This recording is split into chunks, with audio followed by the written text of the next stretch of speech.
আচ্ছা দিদি, আগে যে কাজটা হয়েছিল বলেন যে আপনার ছেলের অসুবিধা করছিল, ঠিক কি হয়েছিল? তখন কি কি অসুবিধা হচ্ছিল? তখন ওই একই সমস্যা, ও দেখতে পাচ্ছে বাড়িতে থাকতে পারছিলাম না, আমরা কেউ থাকতে পারছিলাম না। সারাটা দিন কোন রকম কাজের জন্য আসছিলাম, কাজ করছিলাম, কিন্তু সন্ধে লাগলে আমরা বাড়িতে থাকতে পারছিলাম না। এরকম আমি বহু তান্ত্রিকের কাছে গেছি, বহু টাকা পয়সা খরচ করেছি, কিন্তু কোনো জায়গায় কোনো কাজ হয়নি।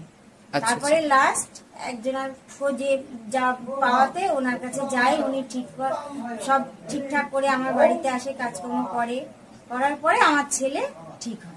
ওকে তো মানে একদম নিয়েই যাবে বলছিল, একদম মানে টাইমই দিয়ে দিয়েছিল যে এই টাইমে আমি নেবই ওকে।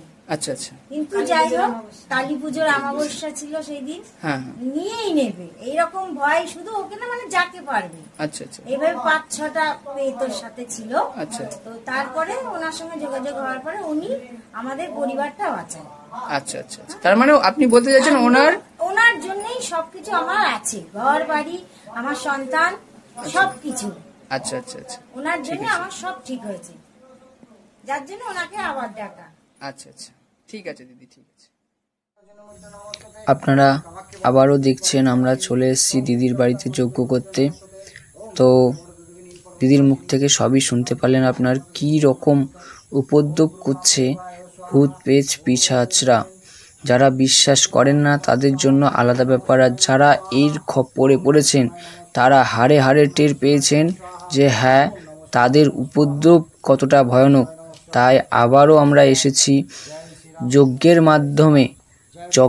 মাধ্যমে ভূত পেশ পিশাচকে একদম বাড়ি থেকে বিতাড়িত করার জন্য। যেহেতু চালান করা হয়েছে, সেহেতু একমাত্র যজ্ঞের দ্বারাই সম্ভব তাদেরকে বাড়ি থেকে একেবারে বিতাড়িত করার। তাই সবাই মিলে একবার বলুন জয় জয় তারা, জয় মা তারা, জয় গুরু বামদেব, জয় জয়।